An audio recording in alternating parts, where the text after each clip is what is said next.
Hey everyone, and welcome to Friday Live. My name is Ashley, so if you haven't been watching before, welcome.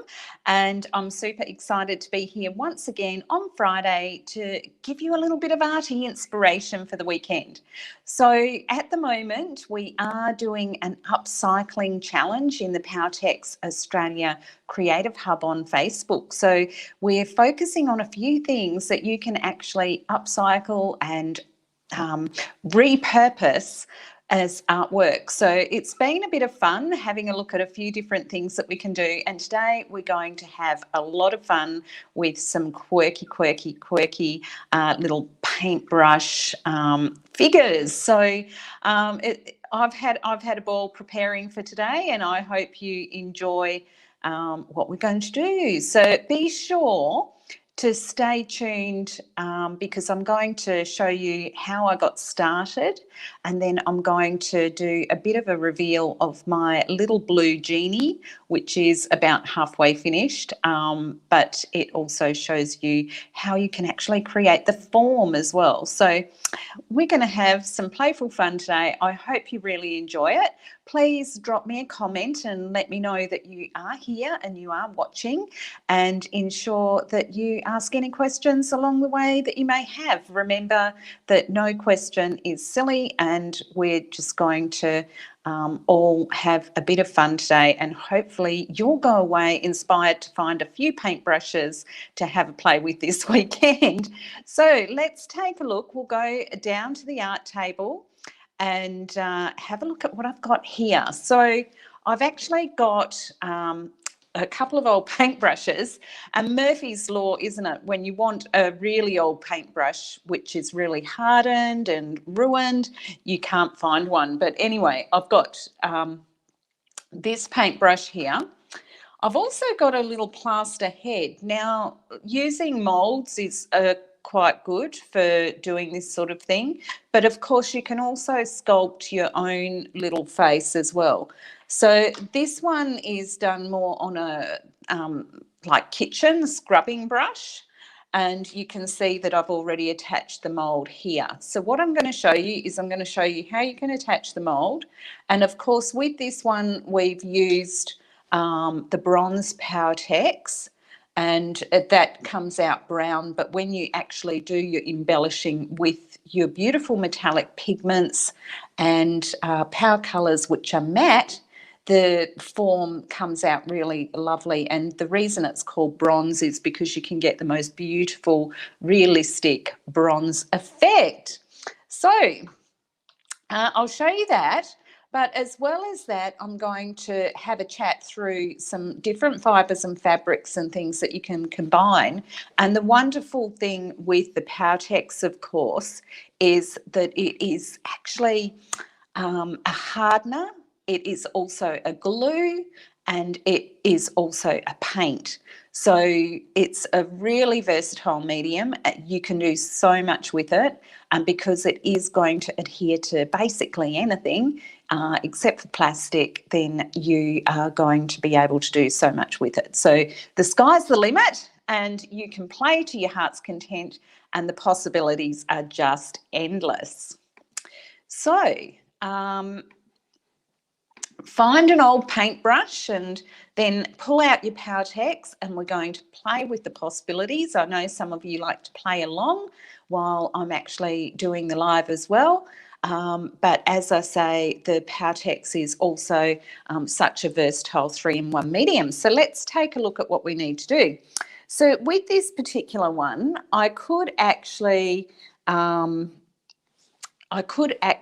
do it two ways. So I can do it this way, where the hair, you know, the paintbrush becomes the hair, or I can actually flip it, and I could do it the other way, so that the paintbrush becomes like a grassy skirt, which would be kind of fun. And then of course I can make a great big tall headpiece here. So yes, so that could be fun. Now, the nice thing is that you don't have to make these decisions, because of course you could actually do two. So you could do one with the grassy skirt and one with the massive headpiece, and then you could do one with the big hairdo at the top.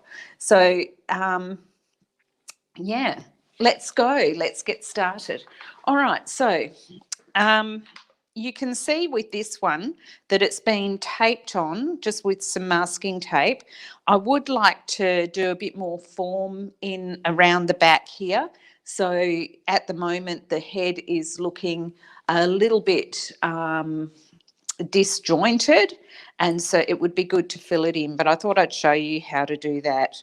So I'm just going to pop this one on the ordinary way, and we'll just pop it up that way. And then all I'm going to do is get some masking tape, and you do want to make sure that your masking tape is really sticky as well. So some of the tapes that you get, like this particular one, it's the perfect size, but when I went to use it this morning, it's just not sticking. So it just comes off. So try out your tape, find ones that you love, and then have a bit of a play. So I'm just going to chop a bit of that off, and because it is so fat, I'll just chop it in half that way. So where there's a will, there's a way. And then we can just, the key with this is that you don't want to, cover too much of that plaster form. And you want to keep the interesting bits of the paintbrush as well. So we can come on there, and you just want to tape onto that edge, so around about 5 mils. If it's too big, what you can do with that tape, of course, is you can just cut it off. So don't feel like you have to use the length of tape that you've actually got there. If it's not working for you, just chop it down a little bit. So then you make sure that that's really well stuck down, because until you've got your Powertex on it, essentially it is just a plaster and it is just tape. But of course, what the Powertex is going to do is it is going to harden everything and adhere everything really super, super well. So again, I'm just going to cut that edge off, get rid of that one. And welcome, Claire. Yes, we're going to have fun today. So a little bit of arty play, and hopefully a bit of inspiration for everyone for the weekend. So then I can just get these little bits that I've cut off as well.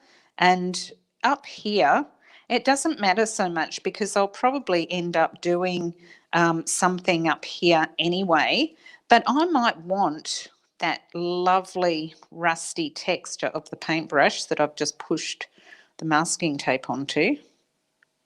And so I'm just going to get that, and I'm going to chop some of that off. So I could use a Stanley trimmer, or I can just use my scissors like that and then make sure it's worked in well. So the real key here is to make sure that you're not overlapping onto the plaster too much, and that you're doing it nice and tightly and you're pressing it down. Then, of course, once you add the Powertex is going to adhere everything really, really, really well. If you wanted to, you could actually pop it on with a bit of Powertex beforehand and actually use Powertex on the back and a little bit of stone art and actually paint and adhere it on that way. I do find that even if I do that, I still like to put a little bit of tape around. I just find it really secures it down nicely and embeds it in, and by the time I've done all my fabric bits and things, you're not even going to see that. But if it was important to you and you weren't going to do anything down these side bits, then you could do it that way and just attach it with a bit of Powertex underneath. So once that's done, then you are going to paint that with Powertex. Now I would also pop some tape down around the bottom side, so I should do that.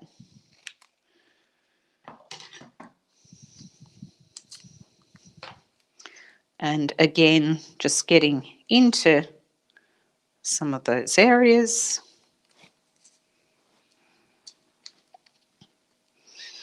Popping it on there.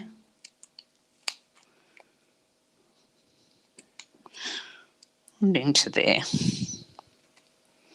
Okay, so by the time it's all bronzed, you're not even going to really see that anyway. Okay, so there we have it. So we've got this one has been painted with the Powertex, and that's just simply using the bronze Powertex, which essentially is brown, and then when you use your colour tricks, you can get that beautiful realistic bronze effect. So that's using the Powertex bronze hardener, and you just pop a little bit of that out. So I'm going to that's actually open. So I don't really see much point in showing you how to paint that at this stage. I am going to show you a little bit with some blue Powertex in a second. I'll just mop this mess up that I've made there. Okay, so all right, so once you've got that on and you've painted it and you've got a layer of Powertex on, it actually becomes a lot more durable at that point. But I'm going to be adding fabrics and fibres onto some of this as well so that you get different textures and things. So the sorts of things that are really nice to use, mop string is absolutely fantastic. So this is just cut off an old mop. And it is absolutely brilliant because, as you can see, you can actually get these tassely bits, and when you break it down, you can get some really glorious curly little pieces there. And you can actually tease it all apart. You can let it go all knotty and just really play with how that looks. And that is just really delightful to work with. And because the fibres are so absorbent, the Powertex really hardens this really well and goes into the fibres of the actual string. So it's really nice to use. So you get the idea. So you can actually add Powertex to that, and then the Powertex will actually stick and pop that on. So as well as mop string, you can find some nice laces or old discarded fabrics. And doesn't this one look a bit like an Indian?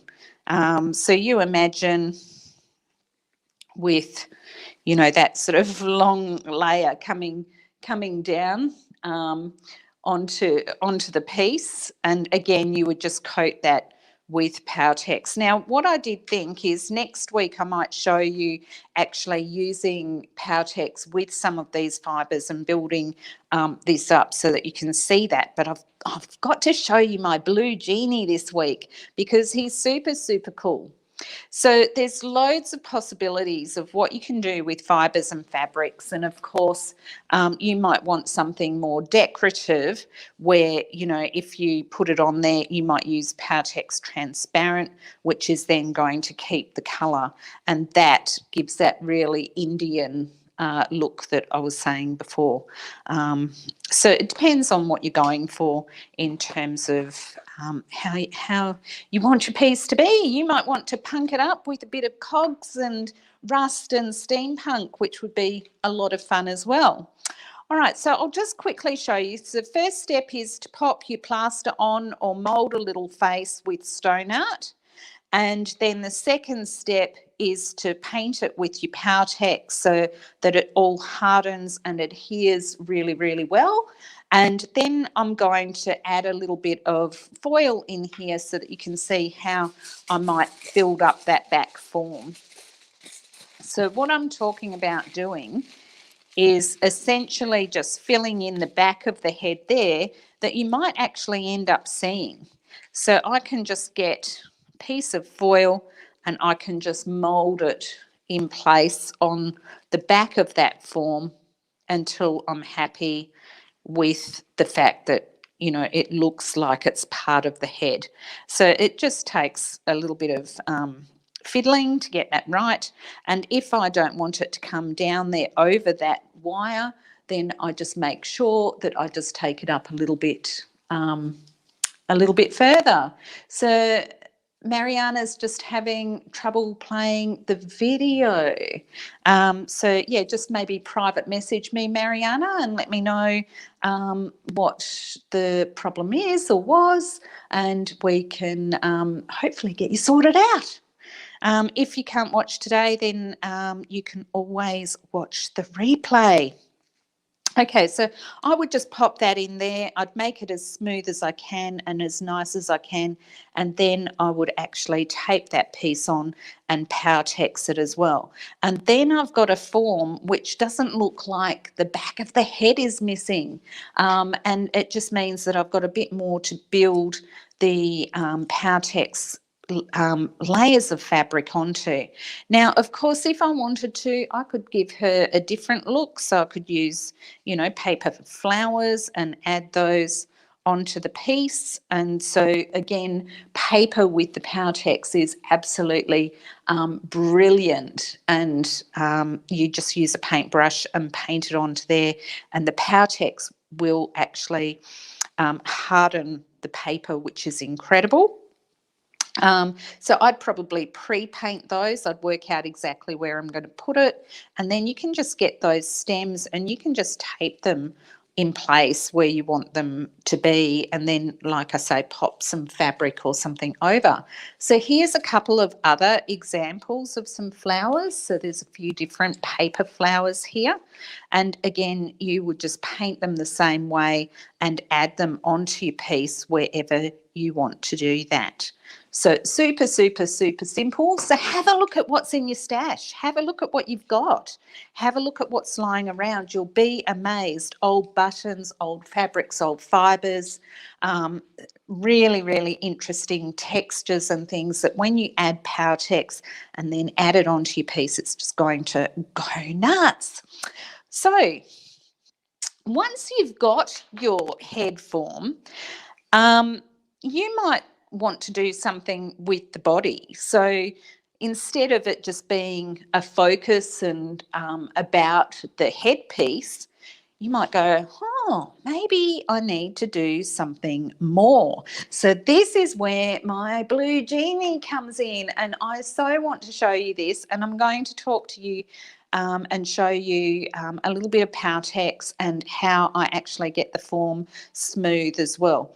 So that's your starting point. Find a paintbrush, either mould a little face with stone art, or find something that you can actually attach on there, whether it's an old doll's head or whether it's an old plaster mould, and attach it on. If you have got old dolls, you might want to use their arms and legs as well, which could be super fun to play with too.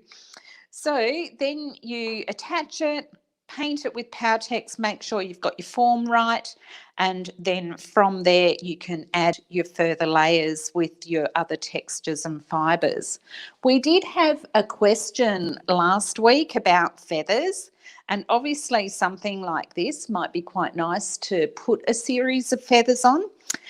Someone said, oh, you know, what happens with Powertex and, you know, the feathers and the softer fabrics? Essentially what happens is it all goes a bit gluggy, it all sticks together. And so with your Powertex and your softer fibres like your velvets and your feathers and things, you're better to leave them natural.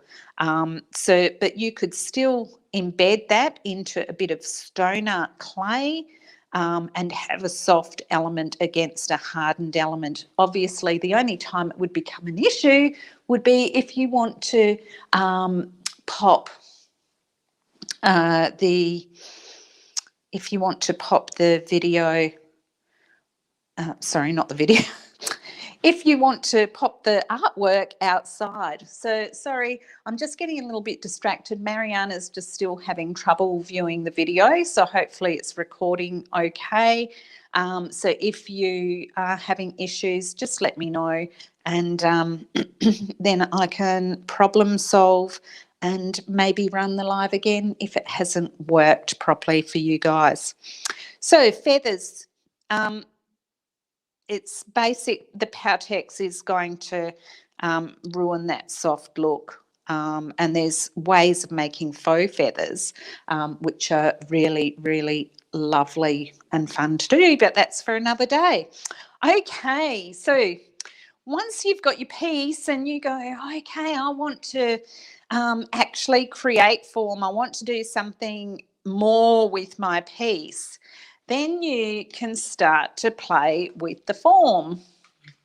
And this is my little blue genie, and so you can see he's not quite done because there's so much that I can do, but I wanted to leave him at this point so that I could show you, because his face has obviously been moulded, and then it's got the blue Powertex on it, and the blue is absolutely gorgeous. Now notice how his body is a lot lighter. Once his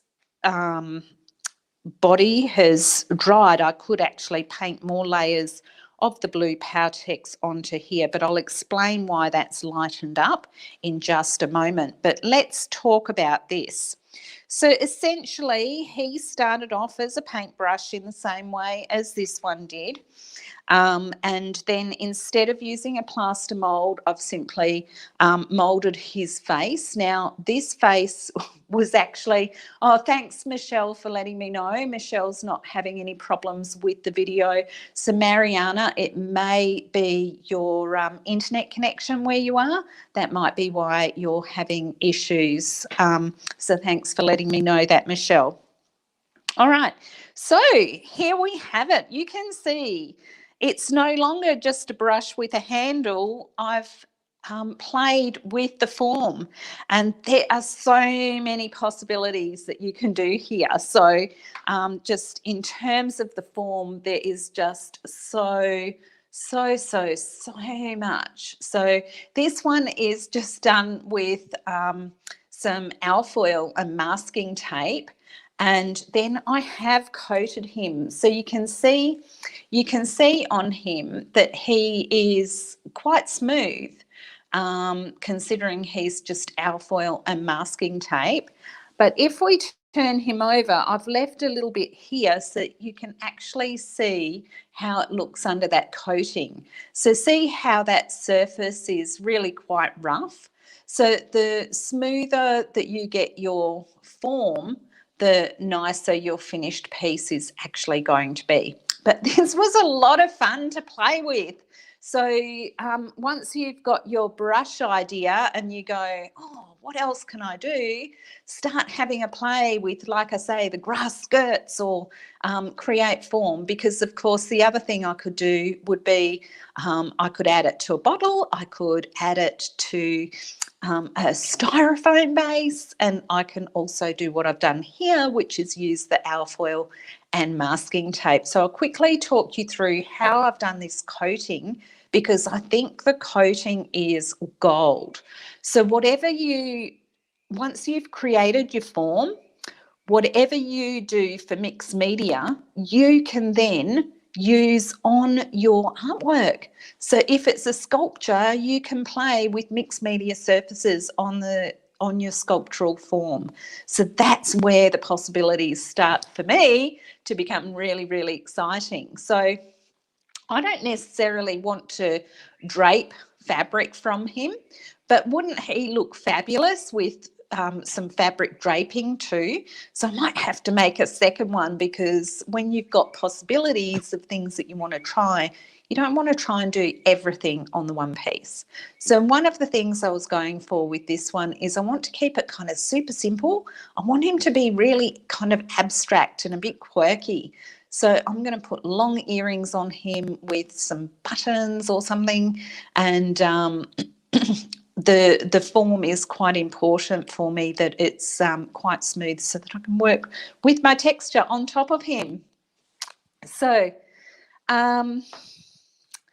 let's just go back to the table, and I'll show you how to get that surface that I've popped on. So essentially the form is just built around the paintbrush, just with alfoil and masking tape like I showed you before, and then it's just moulded nice and tight into any form that I want. So I've just done him so that he'll actually sit up there. Now, I know you haven't got a very good camera angle to see him sitting there, but essentially he does sit up by himself, which is really quite cool.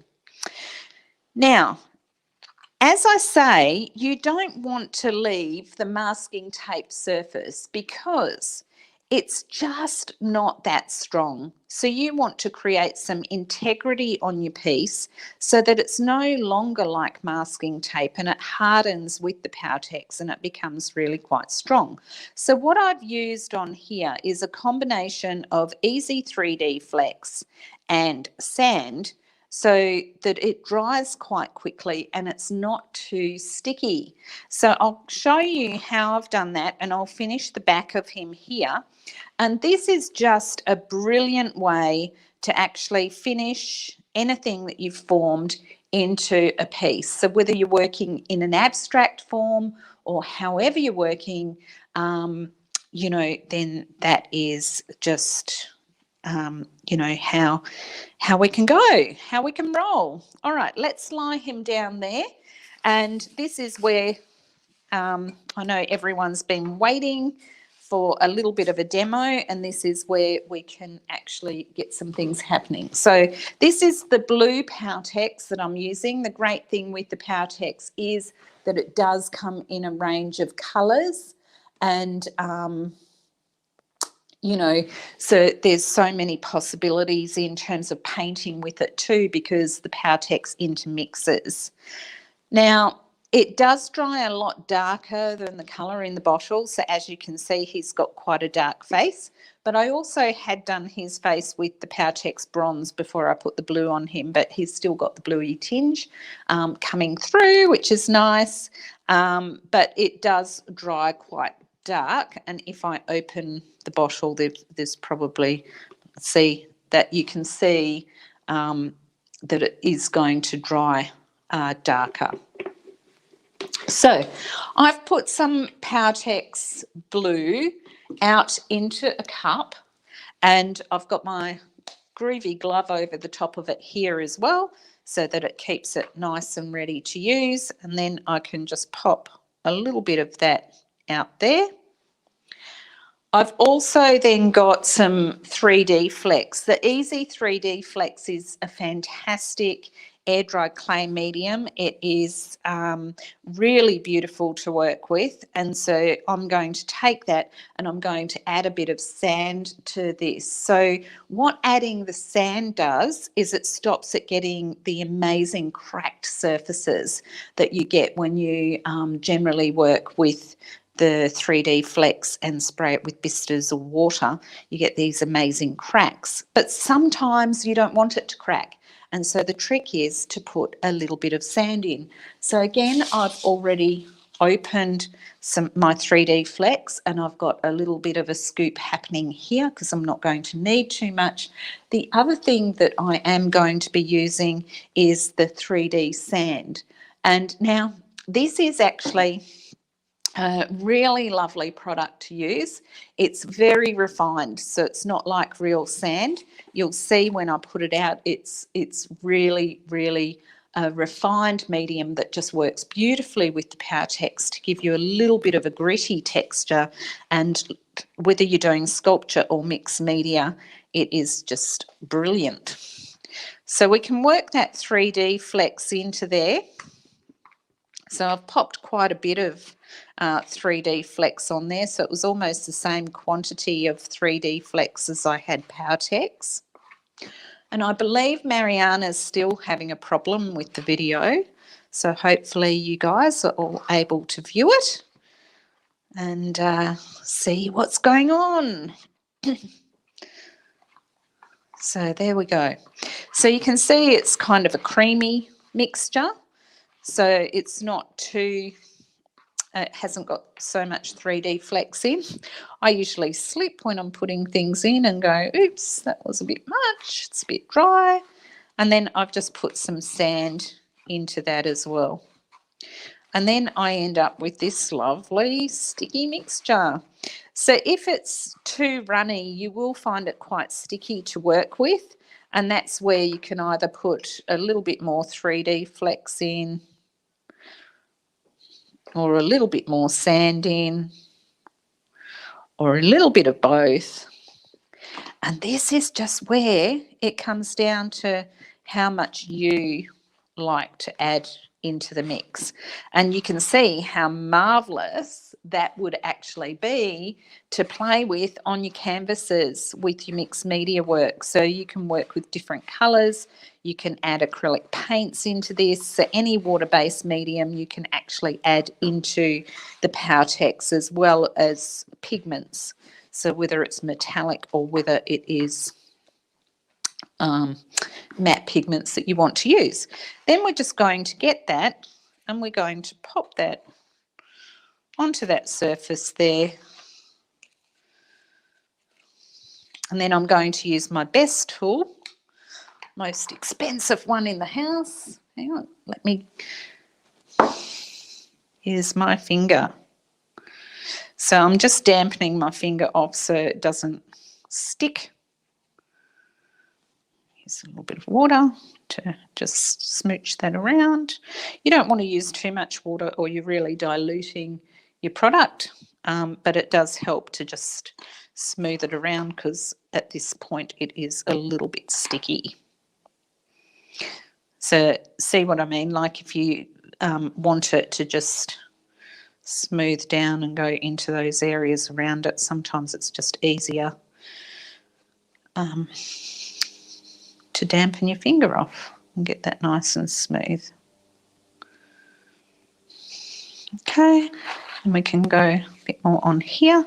Now the other thing that I can do is that first layer that I've done on the rest of his form, it's not totally smooth. So if I wanted to, I could come back over some of this and see how you can still see some of the taped layers. I don't know if you can see that very well, but there are still some taped layers that you can see through here. You can just add a little bit more of that onto the surface and work it into your piece. So as an example, I can just take a bit more onto his leg here. And then I can just smooch it around.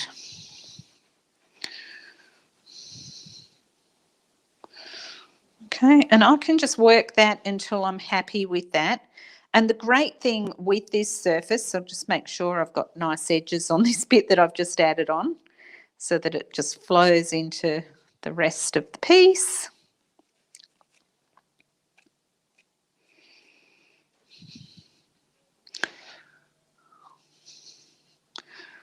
And that is looking okay.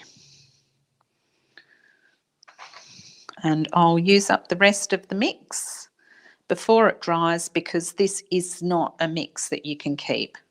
So if you've got a canvas that you want to work your extra bits onto, then you can do that. But essentially, that's how you can get rid of that masking tape look. And whether you're working with a figurative form or whether you're working with an abstract form, sometimes you just want to smooth the surfaces down. And this is a really good mix to do that with because it dries really, really quickly. And again, if you're an instant gratification person like I am, then you're going to want it to dry quickly. Now, you can see under here that the bottom part is not finished. So once that top surface actually dries off, you can then take some of this mix that you've got onto that bottom section. So like I say, I want to use all that mix up, so I might as well just use it underneath there because I can lie him down on his face and he can dry off on the back where I've just added that mix to. And I can just finish that base off a little bit in there as well. So the main thing is find some paintbrushes, come up with an idea of something that you want to have a play with, don't spend too long doing that. It will probably evolve as you work. So just get started and allow yourself to have some playful fun. Give yourself permission to just begin and don't worry too much. And hopefully you will have a fine weekend of creativity. So I'll just quickly wash that off my hands and I'll swing back over here to where you guys are. And I hope that people have been able to see this today. So we haven't got that many, I haven't had that many people popping on today, whereas usually I have loads of people. Oh,